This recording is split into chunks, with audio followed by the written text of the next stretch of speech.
Hello my dear student, मेरे channel BN chemistry में आपका स्वागत है। टॉपिक चल रहा है इस समय क्लोरोफार्म, और क्लोरोफार्म के अंतर्गत केमिकल प्रॉपर्टीज़ आप क्लोरोफार्म पढ़ रहे हैं। पिछले लेसन में इसकी मुख्य प्रॉपर्टीज़ पढ़ चुके हैं, लेकिन दो नेम रिएक्शन शेष रह गई थी, बहुत ही इंपॉर्टेंट हैं, मतलब वेरी इंपॉर्टेंट रिएक्शन है, ये most important very important reaction रह गई थी। कार्बिल एमीन और रायमंड टीमन रिएक्शन बहुत बार पूछी गई हैं, बोर्ड परीक्षा में लगातार पूछी जाती हैं भैया। तो बिना देर किए हुए सीखते हैं कार्बिल एमीन अभिक्रिया और रायमंड टीमन अभिक्रिया। पहली अभिक्रिया भी हमने देखी, हेडिंग डाल रखी, इसीलिए कार्बिल एमीन अभिक्रिया या आइसोसाइनाइड परीक्षण इसे कहते हैं भैया। कार्बिल एमीन अभिक्रिया को आइसोसाइनाइड परीक्षण भी कहा जाता है। किसका परीक्षण किया जाता है भैया? इसके द्वारा एलिफैटिक और एरोमेटिक के प्राथमिक एमीन का परीक्षण किया जाता है। इस परीक्षण में क्या करते हैं? एलिफैटिक और एरोमेटिक प्राथमिक एमीन का परीक्षण करते हैं। सेकेंडरी और टर्सरी एमीन या टेस्ट नहीं देते हैं। कैसे पहचानते हैं कि वो प्राथमिक एमीन है? क्या करते हैं भैया? जब किसी प्राथमिक एमीन को क्लोरोफार्म और पोटेशियम हाइड्रोक्साइड के साथ गर्म करते हैं, जब किसी प्राथमिक एमीन को चाहे एलिफैटिक का हो अथवा एरोमेटिक का हो, जब किसी प्राथमिक एमीन को क्लोरोफार्म और पोटेशियम हाइड्रोक्साइड के साथ गर्म करते हैं तो बहुत ही दुर्गंध युक्त आइसोसाइनाइड बनता है। एक दुर्गंध युक्त आइसोसाइनाइड बनता है। अर्थात यदि प्राथमिक एमीन होगा तो जैसे ही क्लोरोफार्म और कास्टिक पोटाश के साथ गर्म करेंगे, एक बदबूदार बहुत दुर्गंध युक्त गैस निकलेगी, पदार्थ लगेगा कि बहुत बदबू कर रहा है, दुर्गंध आ रही है, वो आइसोसाइनाइड होता है। इससे पहचान कर लेते हैं कि वो प्राथमिक एमीन है। तो भैया इसे कार्बिल एमीन अभिक्रिया या आइसोसाइनाइड परीक्षण कहते हैं। क्या अभी बताया गया अभिक्रिया की परिभाषा? कार्बिल एमीन अभिक्रिया क्या है, किसे कहते हैं? जब एलिफैटिक या एरोमेटिक के प्राथमिक एमीन को क्लोरोफार्म और पोटेशियम हाइड्रोक्साइड के साथ गर्म करते हैं तो दुर्गंध युक्त आइसोसाइनाइड बनते हैं। इसे कार्बिल एमीन अभिक्रिया कहते हैं। लेकिन याद करने के लिए तरीका देखो भैया, देख रहे हैं, कह रहे हैं सर जी ये क्या लिख रखे हैं भैया? ध्यान दीजिए हमने क्या लिख रखा है, बहुत ही इंटरेस्टेड है ये कि पहले अमीन जानते हैं, पहले अमीन गाँव में होते थे, सिंचाई वगैरह लिखने के लिए आते थे। पहले अमीन को कल आसन के काबिल बनाओ, आसन मतलब कुर्सी के काबिल बनाओ। ये कार्बिल अमीन अभिक्रिया भैया, कार्बिल अमीन अभिक्रिया है। पहले अमीन आ गया, काबिल भी आ गया। पहले अमीन को कल आसन के काबिल बनाओ। पहले का मतलब क्या हो गया? प्राइमरी। अमीन का मतलब एमीन है भैया, ध्यान देना, प्राइमरी एमीन है। को KOH है। कल क्लोरोफार्म है भैया, क्लोरोफार्म है। प्राथमिक अमीन को KOH के साथ, क्लोरोफार्म के साथ आसन के काबिल बनाओ। आसन है भैया आइसोसाइनाइड। ये क्या भैया? आइसोसाइनाइड। ये क्या है? आइसोसाइनाइड। और बन गई कार्बिल अमीन अभिक्रिया। काबिल में केवल भैया रा लगा दीजिए, कार्बिल अमीन अभिक्रिया बन गई। याद हो गया भैया, अभिक्रिया याद हो गई होगी संभवतः। पहले अमीन को कल आसन के काबिल बनाओ। अर्थात प्राइमरी अमीन को जब KOH और क्लोरोफार्म के साथ गर्म करते हैं तो आइसोसाइनाइड बनते हैं। इसे ही हम कार्बिल अमीन अभिक्रिया कहते हैं। तो चलिए अब गर्म करके देखते हैं भैया, तो गर्म कर दीजिए। एथिलएमीन C2H5NH2 प्लस CHCl3 3 क्लोरीन। जब 3 क्लोरीन है तो भैया 3 KOH भी ले लेते हैं, पोटेशियम हाइड्रोक्साइड के भी 3 मोल ले लेते हैं भैया। No problem? कहीं कोई प्रॉब्लम है? बोलो भाई, नहीं है ना? चलिए कोई बात नहीं, देखते हैं, आगे बढ़ते हैं। तो अब ये देख रहे हैं भैया, यहाँ से KCl का 1 मोल, ये KCl का दूसरा मोल, ये KCl का तीसरा मोल निकल गया। जब इसे गर्म करते हैं तो 3 मोल तो KCl निकल गए, 3 मोल KCl निकल गए भैया, 3 मोल KCl निकल गए। 1 OH, 2 OH, 3 OH, इधर 2 H और H, 3 H, और जानते हैं भैया 1 H और 1 OH H2O बनाता है। तो 3 OH हैं और 3 H हैं, 3 H और 3 OH, तो भैया 3 H2O बन जाएंगे, 3 मोल H2O के बन जाएंगे, जल के बन जाएंगे। क्या बचा? C2H5 बचा, N बचा और C बचा। ये तो भैया ये H और ये H इन OH के साथ मिल गए और जल के रूप में निकल गए। बचा क्या भैया? ध्यान दीजिए, C2H5NC, NC means iso, ethyl isocyanide. भैया क्या बन गया? एथिल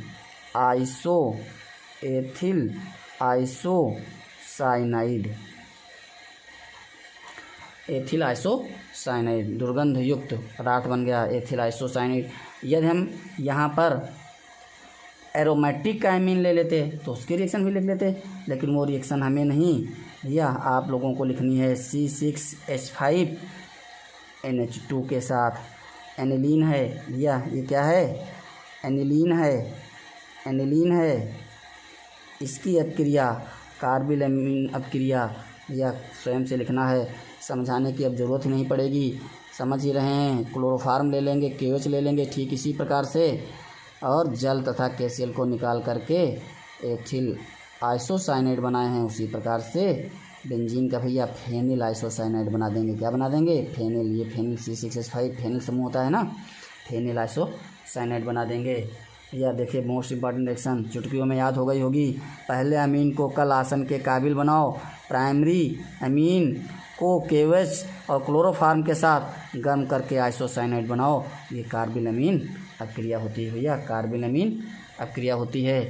कहीं कोई प्रॉब्लम, कोई दिक्कत?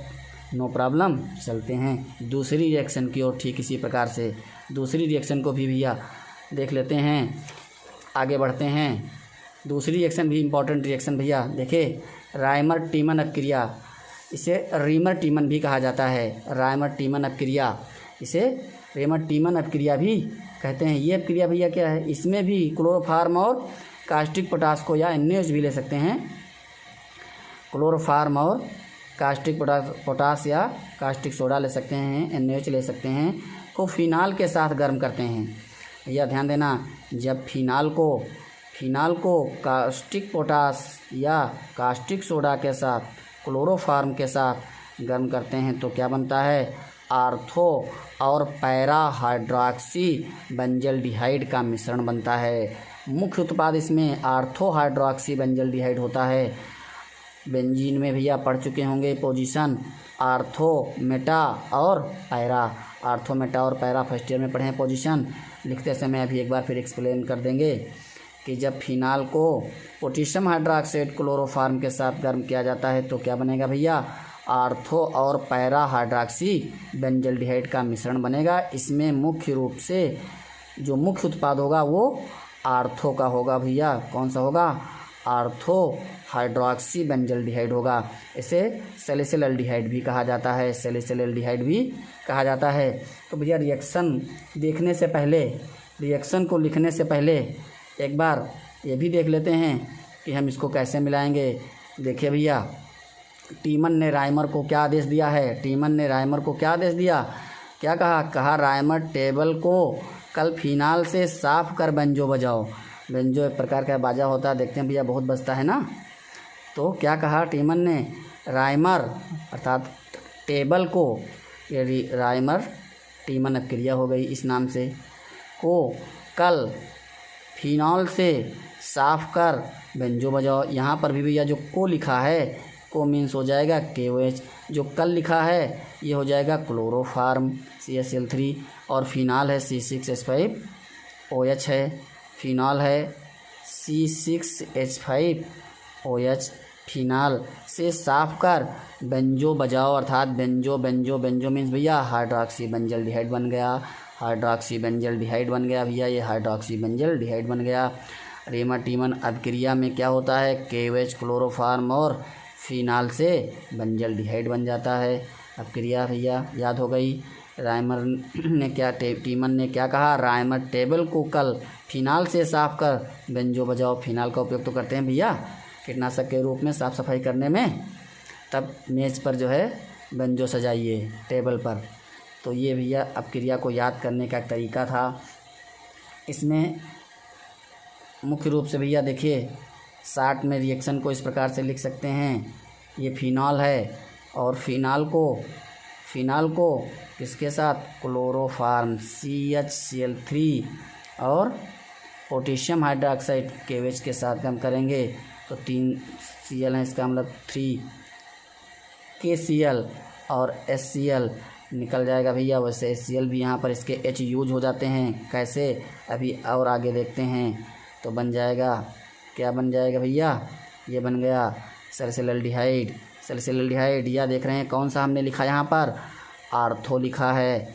जब यहाँ पर कोई समूह लगा हो तो ध्यान दो भैया, यहाँ जब कोई समूह लगा हो तो उसके पास वाली ये दोनों पोजीशन आर्थो होती हैं और इसको छोड़ करके एकांतर वाली ये मेटा होती हैं। और ये देखिए ये जो विकर्ण वाली है भैया ये पैरा होती है। ये क्या होती है भैया, पैरा होती है। तो यहाँ पर हमने बनाया है आर्थो हाइड्रोक्सी बेंजल्डिहाइड। क्या बनाया भैया, आर्थो हाइड्रोक्सी बेंजल्डिहाइड बना दिया भैया ना, ध्यान दीजिए। अब क्रिया हो गई, जब फिनाल को क्लोरोफार्म और कास्टिक पोटास के साथ पोटेशियम हाइड्रोक्साइड के साथ गर्म करते हैं तो सैलिसिलडिहाइड या हाइड्रोक्सी बेंजल्डिहाइड बनता है। एक बार इस रिएक्शन को थोड़ा भैया और बहुत डीप तो अभी नहीं जाएंगे, लेकिन थोड़ा से हल्का से डीपली जाते हैं, कैसे, ताकि याद ना करना पड़े, जोड़ते चले जाओ। क्योंकि जब इसमें याद करो KOH मिलाया, क्लोरोफार्म मिलाया फिनॉल में, तो कैसे, तो मान लो फिनाल तो हमें याद ही है कि ये फिनाल है भैया, ये फिनाल है भैया, क्या है, फिनाल है। इसमें हमने क्या मिला दिया है, क्या मिला दिया है, क्लोरोफार्म मिला दिया है, CHCl3 मिलाया है और KOH मिलाया है, ये मिला दिया। तो जानते हैं जब ये क्रिया इसकी होती है तो जो क्लोरोफार्म है भैया, जो क्लोरोफार्म है ये मुख्य रूप से डाइक्लोरोकार्बिन बनाता है। डाई मैकेनिज्म में पढ़ा होगा, ये देखिए भैया CCl2 ये क्या कहलाता है, ये मूलक क्या कहलाएगा, डाइक्लोरोकार्बिन ये बनाएगा भैया। तो ये देखिए यहाँ पर आकर के जुड़ेगा, कैसे, यहाँ पर H यहाँ से निकल कर जाएगा, पोटेशियम पोटाक्साइड बन जाएगा भैया। यहाँ पर देखिए ध्यान दीजिए, एक HCl और क्या निकलेगा, H2O निकल जाएगा, H2O निकलेगा। और यहाँ पर तुम चाहें तो भैया क्या लिख सकते हैं, HCCl2 यही या डाइक्लोरोकार्बिन। और फिर इसकी क्रिया जब 2 क्लोरीन है तो इसका मतलब है कि 2 मोल के OH के मिला दो, 2 हैं तो 2 KOH मिला दो, तो ये दोनों भैया निकल जाएंगे। यहाँ से देख रहे हैं माइनस हो जाएंगे 2 KCl और ये OH इसी पर आकर के अटैच हो जाएंगे, जुड़ जाएंगे, ऐड हो जाएंगे। ये CH एक साथ लिख देते हैं भैया, CH, और ये दोनों OH आकर के इस पर जुड़ गए। तुरंत यहाँ से समझ गए होंगे कि 2 OH एक ही कार्बन पर हैं, इसका मतलब है ये स्थायी नहीं है, अनस्टेबल है। और अनस्टेबल है तो इसका भैया H2O निकाल दीजिए, इसका H2O निकाल दीजिए, कोई परेशानी नहीं। इसका H2O माइनस कर देते हैं और देखिए क्या बचा भैया, इसको निकालने के बाद, H2O निकालने के बाद ये समूह क्या बचा है, केवल CHO ही तो बचा, CHO। और ये वही अम्ल के H आयन से H+ या HCl भी लिख सकते थे, यहाँ पर इसको लिख सकते हैं या HCl लिख दें तो KCl माइनस हो जाएगा भैया, माइनस KCl हो जाएगा। और फिर यहाँ पर आकर के OH CHO लग जाएगा। यहाँ से क्रिया होती है तो रिजोनेंस इसमें दिखाया जाएगा, पूरी मैकेनिज्म पढ़ेंगे भैया। फिनॉक्साइड किस प्रकार से फिनॉक्साइड आयन बनता है और ऑक्सीजन यहाँ के भैया जो इलेक्ट्रॉन है किस प्रकार से बेंजीन रिंग की तरफ जा कर के आकर्षित हो जाते हैं, स्थानांतरित हो जाते हैं। लेकिन इसको हमने थोड़ा शार्ट में कर दिया है क्योंकि मैकेनिज्म की आवश्यकता नहीं है, केवल मुख्य अपक्रिया की आवश्यकता है। तो इसको इसलिए कहा ताकि भैया आसानी से याद हो जाए कि हम जब फिनॉल है और क्लोरोफॉर्म मिलाएंगे तो यहाँ पर CCl2 ऐड कर देंगे भैया, CH CCl2 ऐड कर देंगे। और जब CCl2 ऐड हो जाएगा और KOH है तो Cl2 निकाल करके 2 OH जोड़िए, 2 OH निकाल करके चलो थोड़ी और अपक्रिया को तो स्टार्ट कर दें, मतलब किसी भी तरीके से लिख करके स्वयं इस अपक्रिया को देखेंगे ताकि इस अपक्रिया को रटना ना पड़े। ठीक है, तो लिख करके एक बार इस अपक्रिया को देखेंगे। इसको और थोड़ा शार्ट करके लिख सकते हैं कि सीधे यहीं पर CH Cl2 लिखेंगे और KOH मिला करके दोनों क्लोरीन हटा करके 2 OH जोड़ेंगे।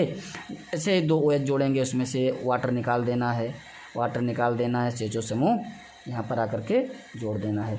तो इस प्रकार से भैया ये मोस्ट इम्पॉर्टेंट अपक्रिया थी रायमंड-टीमन अपक्रिया। कार्बिल अमीन और रायमंड-टीमन अपक्रिया मोस्ट इम्पॉर्टेंट अपक्रियाओं में आती हैं, बोर्ड अपक्रियाओं में बहुत पूछी जाती हैं।